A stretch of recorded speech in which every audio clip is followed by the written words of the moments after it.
Hello बच्चों, आज हम लोग जो हमारे चैप्टर चल रहा था लाइंस एंड एंगल्स उसको हम लोग आगे एक्सटेंड करेंगे।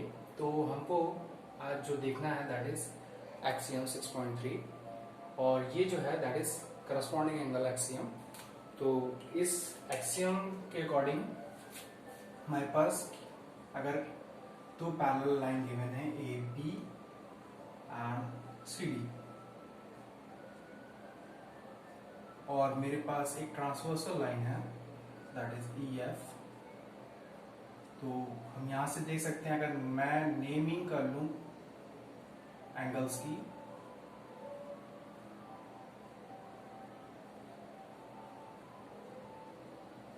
तो हमारे पास करस्पॉन्डिंग एंगल्स एक्सियम के according all corresponding angles are always equal. इस एक्सियम के according corresponding angles are always equal. So for a given pair of parallel lines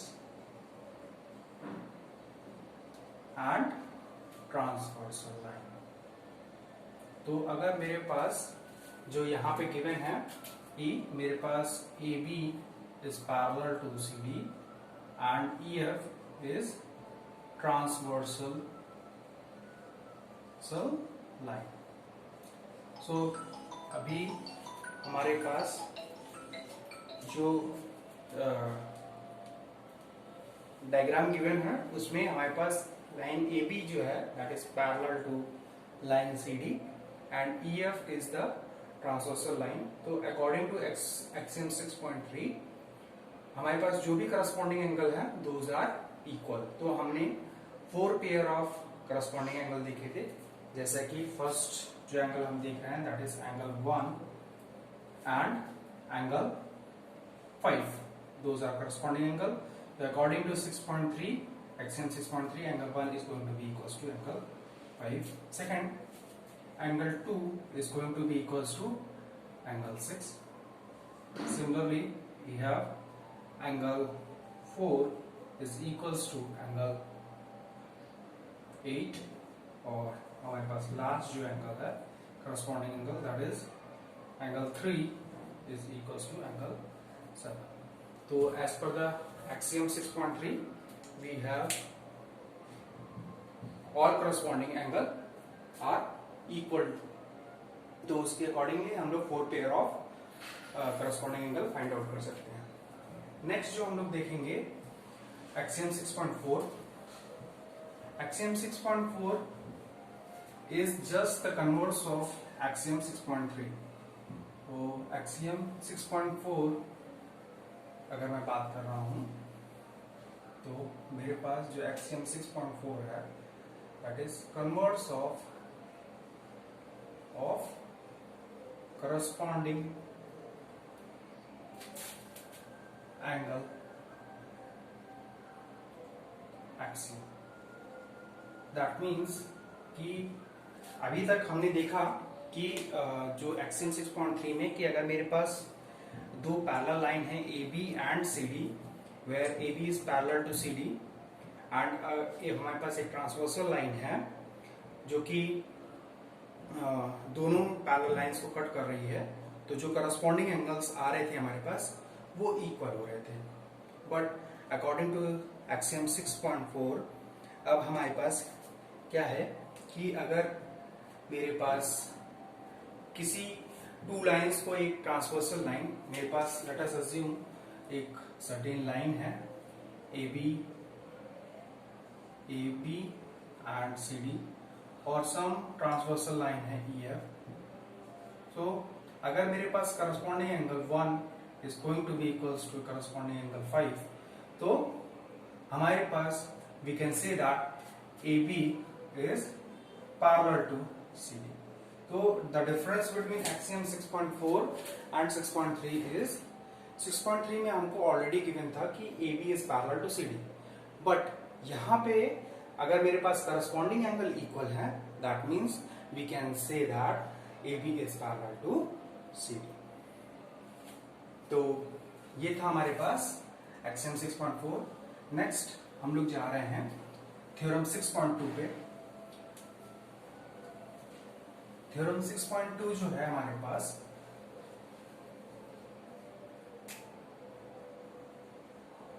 theorem 6.2, तो according to theorem 6.2 the alternate interior angles are equal। तो अगर मेरे पास given है AB is parallel to CD और मेरे पास एक ट्रांसवर्सल लाइन दी हुई है EF, this is EF, this is AB, this line is AB and this line is CD। तो हमको गिवन है AB is parallel to CD और हमारे पास ट्रांसवर्सल लाइन है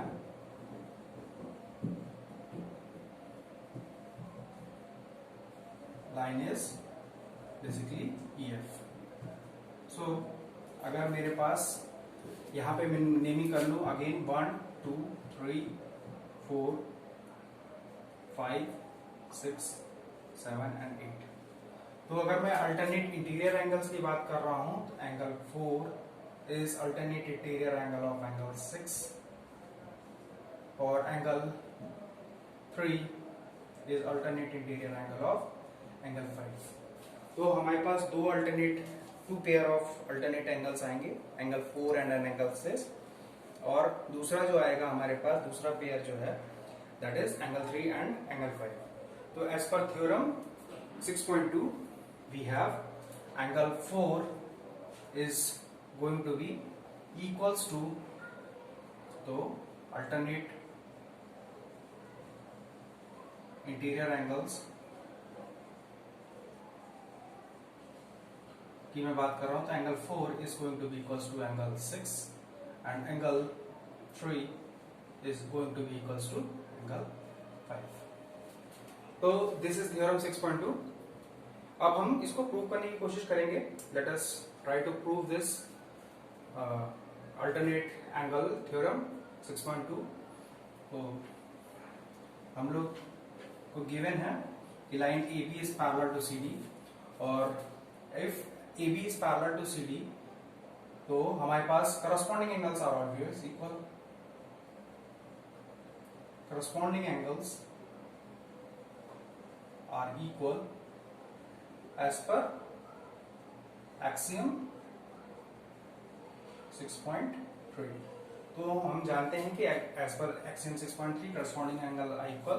तो angle 1 is going to be equals to angle 5, but angle 1 is also equals to angle 3 vertically opposite angle. और as per axiom 6.1 हम जानते हैं कि वर्टिकली अपोजिट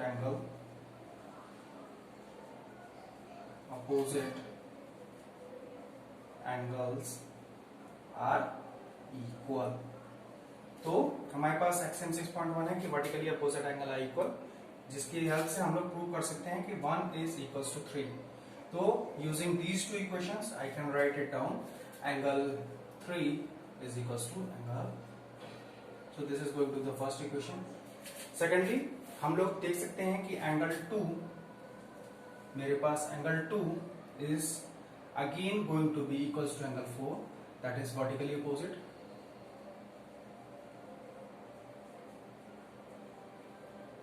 वहीं पे अगर मैं बात कर रहा हूं angle 2 is going to be equals to angle 6 corresponding angles।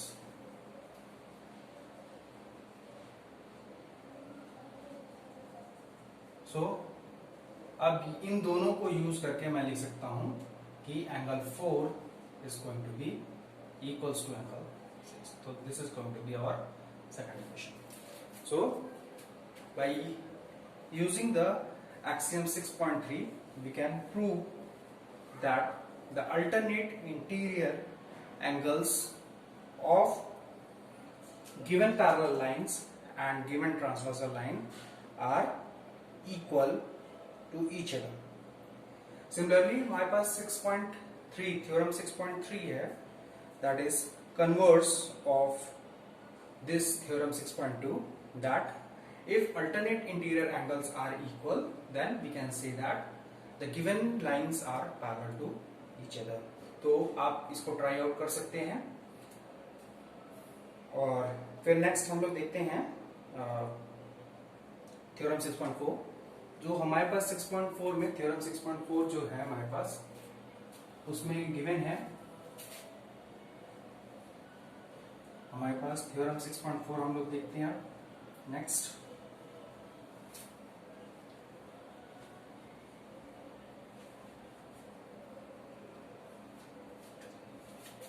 Theorem 6.4, तो यहां पे this is co-interior angles are supplementary. That means कि they form linear pair of angles. That means their sum is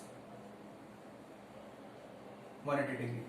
supplementary angles के बारे में आप अगर नहीं जानते हैं तो आप इससे पहले लेक्चर नंबर 1 पार्ट नंबर 1 उसको प्रीव्यू करिए, उसको रिव्यू करिए, और उसके बाद आप इस थ्योरम को प्रॉपरली समझ सकते हैं। तो यहाँ पे मेरे पास जो को इंटीरियर एंगल्स हैं, that is angle 4 and angle 5, angle 4 and angle 5 co interior angles. वहीं पे मेरे पास angle 3 and angle 6 are the co interior angles. तो according to theorem 6.4, angle 4 plus angle 5 is going to be 180 degrees, whereas angle 3 plus angle 6 is also going to be 180 degrees. So sum of interior angles, co-interior angles is going to be 180 degrees. तो अब हम इसको try करते हैं, prove करने की कोशिश करते हैं। तो let us try to prove it. तो सबसे पहले हम जानते हैं एक्सियम 6.2 जो है, that the corresponding angles are always going to be equal, और according to थ्योरम 6.2 कि हमारे पास जो अल्टरनेट इंटीरियर एंगल्स होते हैं those are equal to each other. तो हम यहां से देख सकते हैं कि हमारे पास angle E, let us consider this point as O, this point as O, या P, let us consider it to be P, let us consider it to be Q. तो angle APB is going to be 180 degree. That means angle 1 plus angle 2 is going to be 180 degrees. That means they form linear pair angles. क्यों? क्योंकि हमारे पास line है AB, तो AB is a straight line, so it will be having an angle of 180 degrees. और जो transversal line cut कर रही है PE, तो वो फॉर्म कर रही है दो एंगल्स, तो दोनों एंगल का सम should be equals to 180 degrees to form a line. तो अब मैं देख सकता हूं कि मेरे पास वर्टिकली अपोजिट एंगल जो है, angle 1 is equals to angle 3. This is vertically opposite angle, और मेरे पास angle 2 is equals to angle 4. 2 is equals to 4, और angle 3 is also equals to angle 5. This is alternate interior angle. That means by using theorem 6.2 we can say that those are equal. तो अब मैं इस let us consider this equation first. तो अब मैं अगर replace करूं एंगल 2 बाई एंगल 4, और यहां से मैं रिप्लेस कर सकता हूं angle 1, we can write it down, angle 1 is equal to angle 3 is equal to angle 5। तो I am replacing angle 2 by angle 4। तो अब यहाँ पे मेरे पास एंगल 4 है, यहाँ पे मैं पुटअप कर रहा हूँ, और angle 1 is equal to angle 5 है, तो यहाँ पुटअप कर रहा हूँ। तो I can write it down, angle 4 plus angle 5 is equal to 180 degrees. और हमने देखा कि हमारे पास जो एंगल 4 और एंगल 5 है, दोज आर को-इंटीरियर एंगल्स, तो their sum is 180 degrees, which is our theorem 6.1। अभी इसमें हमारे पास एक सेकंड पार्ट लेफ्ट आउट है आपके लिए homework, that is to prove angle 3 plus angle 6 is also going to be 180 degrees. So you have to prove this second part.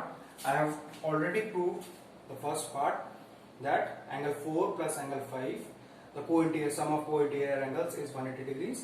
You have to prove that the angle sum of angle 3 plus angle 6 is also going to be 180 degrees.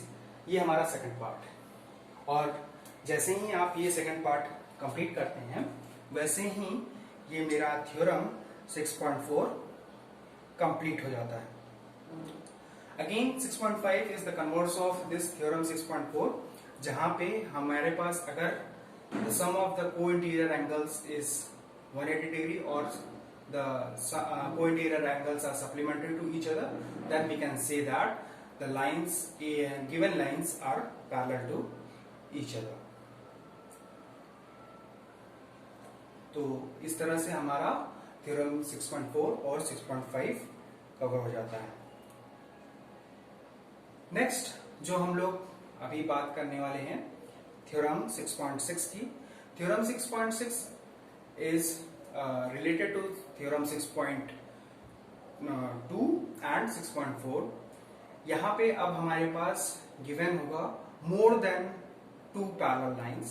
तो हम by the help of theorem 6.2 and 6.4 we can prove that the more than 2 parallel lines are always going to be parallel to each other।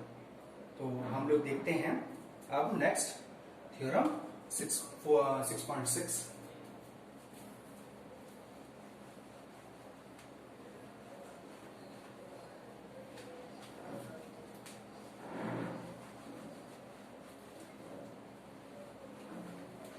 तो हम लोग के पास जो theorem 6.6 है, that is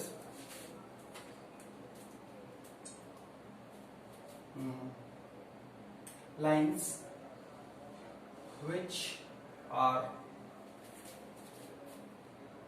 parallel to same line are parallel to each other। तो यहां पे हमारे पास गिवन है, लेट अस अज्यूम, हम अज्यूम करते हैं कि मेरे पास एक लाइन है ए बी,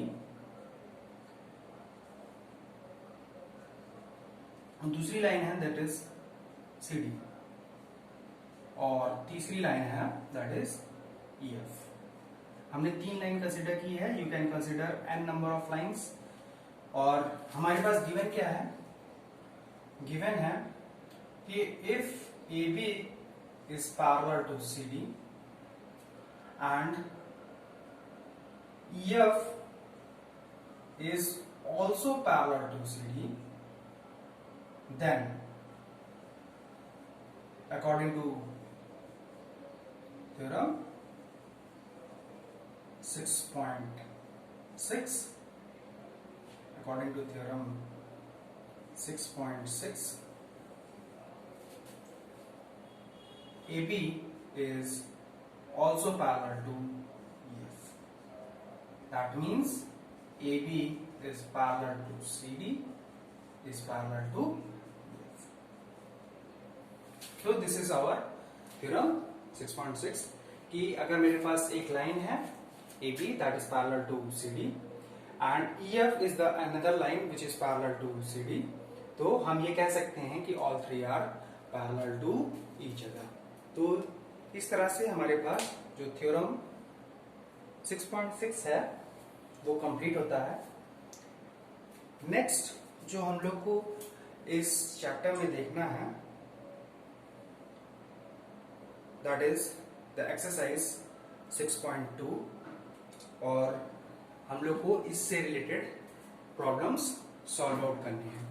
तो अभी के लिए इन सभी थ्योरम्स को आप रिवाइज करिए और इससे रिलेटेड प्रॉब्लम्स जो एग्जांपल्स आपकी बुक में दिए हुए हैं उनको सॉल्व आउट करिए.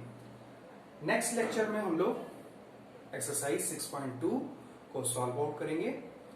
कुछ प्रॉब्लम्स आप लोग के लिए होमवर्क देंगे और फिर नेक्स्ट हम लोग टॉपिक पे अगेन मूव ऑन करेंगे. तो इस तरह से यहाँ पे हमारे पास जो भी थ्योरम्स थी वो कंप्लीट होती हैं. अब नेक्स्ट हम लेक्चर में हम लोग मिलेंगे और एक्सरसाइज 6.2 सॉल्व करने की कोशिश करेंगे.